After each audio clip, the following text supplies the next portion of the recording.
Welcome back to my channel. तो आज आप लोगों के लिए एक बहुत ही स्पेशल ब्लॉग लेके आई हूँ मैं, जो कि होने वाला है एक इन्फॉर्मेटिव ब्लॉग। बेसिकली आप लोगों को इतने दिन से मैंने लद्दाख के सारे वीडियोस दिखा चुके हैं, हम लोगों के ट्रिप का एंड उसके सारे जहाँ जहाँ हम लोगों के घूमे हैं वो सारे डिटेल्स।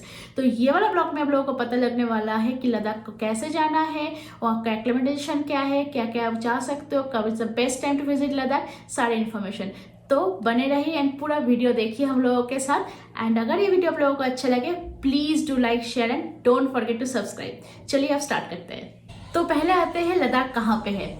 सो लद्दाख बेसिकली सिचुएटेड है नॉर्थन पार्ट ऑफ इंडिया पे एंड जो कि है मेन हिमालय के उधर। एंड इसका सीनिक एंड माउंटेन ब्यूटी के लिए ये बहुत फेमस है। एंड लद्दाख को बोला जाता है लैंड ऑफ हाई पासेस। जैसे कि आप लोगों ने मेरे वीडियो पे देखा है, इतनी खूबसूरत यहाँ पे पासेस है, इतनी हाई एंड ऊंचाई पे हम लोगों ने गए थे। तो लद्दाख जाने के लिए आप लोगों की टाइमिंग्स जो है, यहाँ पे समर होती है अप्रैल टू जून के तारीफ। तो इस टाइम पे आप यहाँ पे जा सकते हो। वेदर यहाँ पे स्टनिंग रहती है एंड यहाँ का सबसे प्लीजेंट वेदर रहता है mid of September to mid of October, क्योंकि इस टाइम पे वहाँ पे बर्फ गल जाता है। एंड आप लोग अगर स्नो ब्यूटी एंजॉय नहीं करना चाहते हो, अच्छे से लद्दाख को घूमना चाहते हो, एक्सप्लोर कर सकते हो, तब आप इस टाइम को चुनना।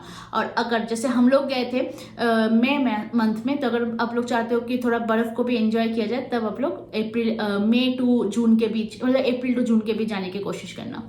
और यहाँ पे बाकी टाइम रहती है विंटर, और उस टाइम पे इट्स वेरी बैड वेदर, मतलब आप कहीं पे भी नहीं जा सकते। एंड बेसिकली जो श्रीनगर ले हाईवे होता है एंड मनाली ले हाईवे होते हैं, सारे बंद रहते हैं।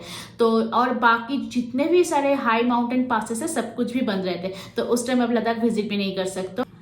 तो अब आप लोगों को बताते हैं how to reach Leh Ladakh. तो बेसिकली अगर आप लोग एडवेंचर एंथुजियास्टिक हो, जैसे कि हम लोग गए थे, तो आप रोड को अपनाना, क्योंकि वाया रोड जो सीनिक ब्यूटी देखने को मिलता है विच वॉज मेस्मराइजिंग। तो अगर वो चीज़ आप लोगों को एंजॉय करना है तो ज़रूर जाना रोड ट्रिप पे। और आप लोग वहाँ पे जा सकते हो वाया फ्लाइट, लाइक दिल्ली से आप लोग ले सकते हो ले का फ्लाइट एंड वहाँ पे आप लैंड कर सकते हो। अदरवाइज आप लोग अगर चाहते हो कि मैं थोड़ा रोड ट्रिप करूँगी, थोड़ा मैं फ्लाइट से जाना पसंद करूँगी, तो आप दिल्ली से श्रीनगर का फ्लाइट ले सकते हो। श्रीनगर से आप लोग ले जा सकते हो वाया रोड। सो ये अप टू है। तो अगर आप लोग रोड ट्रिप कर रहे हो तो रोड ट्रिप के यहाँ पे दो रास्ते हैं। एक होता है जो कि मनाली ले हाईवे है, जो कि बहुत फेमस है, और एक है श्रीनगर ले हाईवे। तो बेसिकली रोड ट्रिप के लिए यहाँ पे दो ही हाईवे है। तो अगर आप दिल्ली से जा रहे हो मनाली ले हाईवे पकड़ के, तब आपको यहाँ पे क्रॉस करना पड़ेगा दिल्ली मनाली केलांग जिप्सा होके आप पहुँच जाओगे ले। एंड अगर आप लोग श्रीनगर का वे फॉलो करना चाहते हो, जो कि हम लोग गए थे, तो हम लोग गए थे दिल्ली श्रीनगर। ओके, बेसिकली हम लोग अमृतसर होके भी गए थे, क्योंकि हम लोग को घूमना था। तो एनीवे आप लोग जा सकते हो दिल्ली श्रीनगर होके, उधर से उधमपुर, फिर आप लोग डायरेक्ट पहुंच सकते हो कारगिल होके ले। सो ये है बेसिक रोड। तो आते हैं अभी एक्लिमेटाइजेशन पे।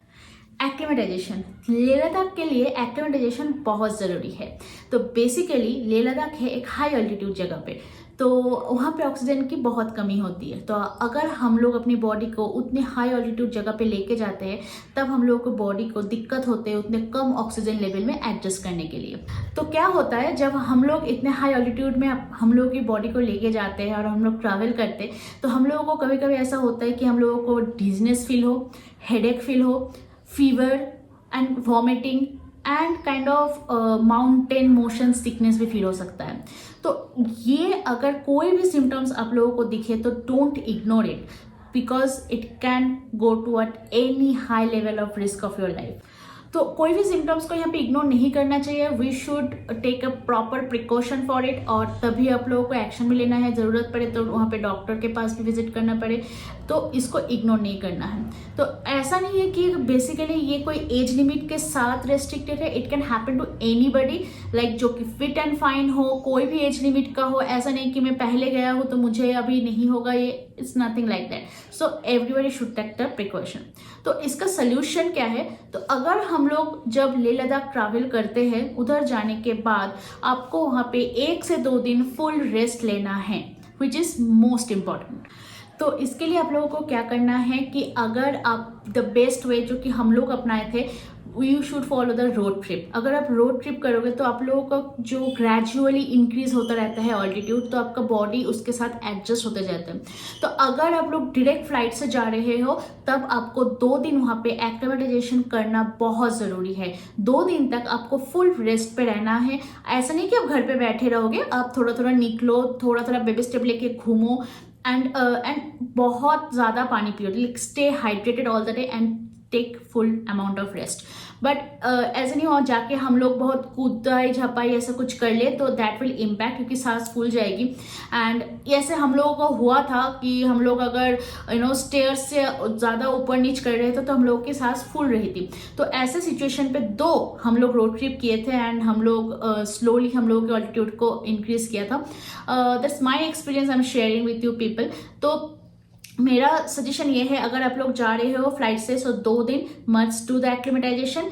एंड अगर आप लोग रोड ट्रिप कर रहे हो तो slowly increase the altitude and वहाँ पे जाके आप लोग घूमो फिरो, जो भी करना है। 2 दिन रेस्ट लेके फिर हम लोग को नेक्स्ट जर्नी के लिए आगे जाना है। 2 दिन ले में रुकना बहुत ज़रूरी होता है एंड ये गवर्नमेंट से भी मैंडेटरी कर दिया गया था लास्ट ईयर हम लोग जब ट्रैवल किए थे। एंड लेह लद्दाख जाने के लिए आप लोगों को अगर वहाँ पे जाने के बाद अपने सारे प्रिकॉशन ले लिए फिर भी अपना तबीयत अच्छा नहीं लग रहा है, आपको फील हो रहा है कि dizziness, vomiting and kind of headache, तो आप क्या करो, लो ऑल्टीट्यूड एरिया में ज़्यादा घूमने की कोशिश करो। अगर तबीयत बहुत ज़्यादा खराब हो रहा है तब डॉक्टर के पास जाओ, एक बार चेकअप करा लो। फिर भी तबीयत अगर अच्छा नहीं रहे, take the doctor advice and return back from the Leh. And और एक चीज़, आप लोग आपके साथ कपूर रख सकते हो। जो कैंपर होता है, तो हम लोग एक वाइट क्लॉथ के अंदर वो कैंपर रख दिए थे ना, उसको लेके गए थे, जो कि आप सूख सकते हो एंड वो हम लोगों की बॉडी के ऑक्सीजन का जो लेवल है उसको बरकरार रखते हैं। अपार्ट ऑफ दैट हम लोग डॉक्टर से एडवाइस लेके डायमॉक्सिन बोल के एक मेडिसिन यूज़ किए थे एंड वो हम लोग ले पहुंचने के दिन ही मॉर्निंग को एक बार ले लिए थे। तो डायमॉक्सिन, जो इसका मेडिसिन का नेम मैं डिस्क्रिप्शन में डाल दूंगी। तो मेरा सलाह ये है, अगर आप लोग डायमॉक्सिन लेना चाहते हो तो आप ले सकते हो, बट एक बार डॉक्टर से परमिशन करा लेना, आपका बॉडी उसके लिए सही है कि नहीं लेने के लिए and are you okay to take that medicine or not, ये चेक करा के तभी लेना ये मेडिसिन।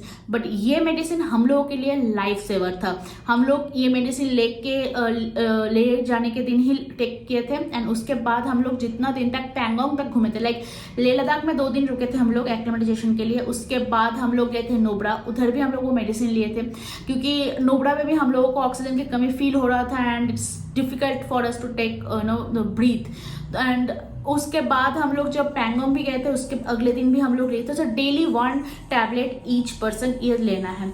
अपार्ट ऑफ दैट आप लोग कुछ मेडिसिन जरूर कैरी करना, like for fever, for vomiting, for headache and for kind of gastric, so this kind of basic medicine and जो कोई फर्स्ट एड है वो आप लोगों को कैरी करना बहुत ज़रूरी है। लाइक कुछ बैंडेड हो गया, कुछ वॉलिनी काइंड ऑफ, अगर किसी को चोट लग गया तो दिस काइंड ऑफ कॉटन। तो ये सारी चीज़ आप लोगों की फर्स्ट एड बॉक्स में होना बहुत ज़रूरी है अगर आप लोग ट्रैवल कर रहे हो तो। एंड एडिशनल प्रिकॉशन, आप लोगों को एक एडिशनल प्रिकॉशन ये है कि वहाँ जाके आप लोग प्लीज़ ड्रिंक्स मत करना एंड नो स्मोकिंग, बिकॉज वहाँ पे ऑक्सीजन लेवल बहुत कम है। तो आप लोगों को ये बहुत हैम्पर करने वाला है। और कुछ एडिशनल थिंग जो आप लोगों को ज़रूर कैरी करना है, जो कि है power bank, Electral powder, energy bar, dry fruits, chocolate and water तो बहुत ज़रूरी है। ये सब आप लोग, अगर आप लोग ऐसा नहीं कि आप रोड ट्रिप करके दिल्ली से जा रहे हो तो तभी चाहिए, तब तो चाहिए। एंड लेह लद्दाख जाने के बाद आप लोग अगर जो साइड सिनारियोज देखने वाले हो, लाइक नुब्रा वैली आप लोग विजिट करने वाले हो, पैंगोंग जाने वाले हो, वो पूरा रोड ट्रिप ही होने वाला है। तो इसीलिए ये सब चीज़ आप लोग अपने साथ मस्ट रखना। हम लोग जो एक्सपीरियंस किए थे लेह लद्दाख पहुँचने के बाद, वहाँ का होटल जहाँ पे हम लोग रुके थे, वहाँ के जो लोग लोकल्स थे, हम लोग वहाँ लोगों से बात किए थे एंड दे सजेस्टेड अस कि इलेक्ट्रॉल पाउडर बहुत काम करता है जब आपको ऑक्सीजन लेवल कम होना फील होता है। तो इलेक्ट्रॉल पाउडर आपके साथ ज़रूर रखना। एंड मैंने मेरे पिछले वीडियोस में भी लद्दाख की ऑक्सीजन प्लांट का डिटेल्स दिया हुआ था। आप लोग अगर चाहो तो वो वीडियो चेक कर सकते हो, एल्स मैं यहाँ पे डिटेल्स नीचे डिस्क्रिप्शन में डाल दूंगी। वो लद्दाख ऑक्सीजन प्लांट, वहाँ से हम लोग एक ऑक्सीजन सिलेंडर लेके गए थे जब हम लोग स्टार्ट किए थे लेह लद्दाख से टूवर्ड्स नुब्रा एंड पैंगोंग के लिए। तो बेसिकली हम लोग लेह लद्दाख से गए थे पहले Nubra valley, and Nubra valley से हम लोग गए थे पैंगोंग, फिर हम लोग वापस आए थे लेह। तो जितने दिनों के लिए आप लेके जाओगे उसी का डे वाइज वो लोग चार्ज करते हैं। अराउंड 10K वो लोग सिक्योरिटी डिपॉजिट लेते हैं। Apart of that per day wise उन लोगों का कुछ चार्ज होता है, तो अराउंड 200 या 250 ऐसा कुछ अमाउंट है जो कि वो लोग पर डे बेसिस पे चार्ज करते हैं। एंड वापस आने के बाद अगर वो ऑक्सीजन सिलेंडर आप यूज़ किए हो, जो ना यूज़ किए हो, वो अगर आप लोग वापस दे दोगे so they will return back your full security deposit, जो कि 10K होता है। तो आप लोग उस पर ऑक्सीजन सिलेंडर मेरे हिसाब से आप कैरी करना ज़रूरी है। तो आपके मन में भी यही रहेगा कि हाँ मेरे साथ ऑक्सीजन सिलेंडर है, so I am in safe hand. Otherwise आप अगर बड़ा ऑक्सीजन सिलेंडर नहीं कैरी करना चाहते हो तो मेडिकल शॉप से जो छोटा ऑक्सीजन सिलेंडर का एक छोटा वर्जन मिलता है वो भी आप अपने साथ लेके जा सकते हो। एंड इसके साथ आप लोग ऑक्सीमीटर भी साथ में रख सकते हो। बेसिकली पैंगोंग एंड नुब्रा पहुंचने के बाद हम लोग की तबीयत थोड़ी ख़राब हो गई थी, तो ऑक्सीमीटर आप लोग इसीलिए रख सकते हो कि अगर आपकी तबीयत बहुत ख़राब हो रही है रात के 2 बजे 3 बजे तो आप चेक कर सकते हो। सो या अगर आपके पास हो तो ऑक्सीमीटर तो अपने बैकपैक में ज़रूर रख लेना। और एक बहुत इम्पॉर्टेंट इन्फॉर्मेशन, तो बेसिकली लेह लद्दाख जाने के बाद हम लोगों की जो सिम है जो कि ऑल ओवर इंडिया में चलता है वो नहीं काम करता है वहाँ पे, because of security reason and वो बॉर्डर एरिया है बोल के। तो अगर आप लोग श्रीनगर हो के जा रहे हो लेह लद्दाख, तो श्रीनगर क्रॉस करने के तुरंत बाद आप देखोगे आपके मोबाइल में जो टावर नेटवर्क है वो चला जाता है। तो वहाँ पे सिर्फ एंड सिर्फ पोस्टपेड कनेक्शन ही काम करता है। तो हम लोग लेके गए थे एयरटेल का पोस्टपेड कनेक्शन यहाँ से, एंड बहुत ज़्यादा ऐसा रोड है, ऐसा हाई पासेस है जहाँ पे कोई भी सिम काम नहीं करता, दो it can be a postpaid. जैसे कि खरदुंगला पास पहुँचने के बाद ही हम लोगों की पोस्टपेड सिम पे कुछ टावर आया था, otherwise on the way to Khardungla pass and way to Pangong lake there was no tower, absolutely no tower. Pangong lake में तो कोई टावर नहीं रहता। तो बेसिकली अगर आप लेह लद्दाख से भी कनेक्शन बनाए रखना चाहते हो फ्रॉम अपने घर वालों के साथ and all, please take any postpaid SIM before you are travelling to Leh Ladakh. तो अगर आप लोग पहले से बुकिंग करके जाना चाहते हो which is the very safest option, तो आप लोग एकोमोडेशन बहुत पहले से बुक कर लेना, क्योंकि पैंगोंग लेक पे एंड नुब्रा वैली पे जो रहने का प्लेसेस है जो कि टेंट होता है वो बहुत कम एंड लिमिटेड नंबर्स में रहते हैं। तो ये आपको एडवांस बुकिंग करना पड़ेंगे करीबन 1-2 महीने पहले से। तो मैं जहाँ जहाँ पे रुकी थी मैं उसके सारे डिटेल्स डाल दूंगी नीचे, आप लोग वहाँ पे कांटेक्ट कर सकते हो। एंड अपार्ट ऑफ दैट अब लेह लद्दाख में भी अगर जहाँ पे रुकने वाले हो वहाँ पे भी एडवांस बुक कर लेना। अदरवाइज आप लोग अगर चाहते हो कि मैं उधर जाके जस्ट कहीं पे भी एकोमोडेशन ले लूंगी and you don't travelling with your families, तो आप लोग जाके वहाँ पे ढूंढ सकते हो जो कि हॉस्टल टाइप के होते हैं एकोमोडेशन, वो भी आप ले सकते हो। लेह में जाने के बाद आप लोग वहाँ पे एकोमोडेशन कोई भी अगर वॉक इन करके ले लो, एंड उसके बाद लेह में बहुत सारा लोकल ट्रैवल एजेंट है जिसके थ्रू आप कनेक्ट करके बाकी जो प्लेसेस है नुब्रा एंड पैंगोंग लेक वो भी ट्रैवल कर सकते हो। So they will help you out. And जब हम लोग ट्रैवल करते हैं तो हम लोगों के मन में एक खुशी रहती है फूड को लेके। तो बेसिकली हम लोग जो फेस किए जब हम लोग स्टार्ट किए थे फ्रॉम श्रीनगर टू कारगिल होके लेह लद्दाख के लिए, रास्ते पे आपको ज़्यादा खाने का वैरायटी नहीं मिलने वाला है। होल रास्ता हम लोग सिर्फ मैगी पे सर्वाइव किए थे, क्योंकि आजू बाजू में छोटे छोटे जितने सारे स्टॉल रहते हैं जो कि बहुत ही कम है, limited, you can count on, तो उसमें सिर्फ मैगीज एंड ब्रेड ऑमलेट ही मिलते हैं। तो आप लोग आपके साथ कुछ खाना ज़रूर रख सकते हो, dry fruits. Apart of that अगर आप लोग लेह लद्दाख पहुँच गए, वहाँ पे इंडो टिबेटियन खाने का बहुत रेस्टोरेंट है, जैसे कि मोमो एंड थुपका जो कि बहुत फेमस है वहाँ का, वो सब आपको ज़रूर मिल जाएगा। एंड वहाँ पे कुछ इश्यूज़ नहीं होंगे आपको। इश्यूज़ आते हैं नुब्रा एंड पैंगोंग लेक पे, क्योंकि वहाँ पे खाने का ऑप्शन बहुत लिमिटेड होता है। बेसिकली वहाँ पे जो आप जहाँ पे आप बुक कर रहे हो एकोमोडेशन, उन लोगों के साथ ही वो लोग ब्रेकफास्ट एंड डिनर इंक्लूड करके देते हैं। सो आप लोग वहाँ पे खाने के लिए ज़्यादा रेस्टोरेंट एंड होटल वहाँ पे कुछ नहीं मिलेंगे। तो जहाँ पे आप एकोमोडेशन ले रहे हो, मेक श्योर आप लोग वहाँ पे खाना लेना मत भूलना।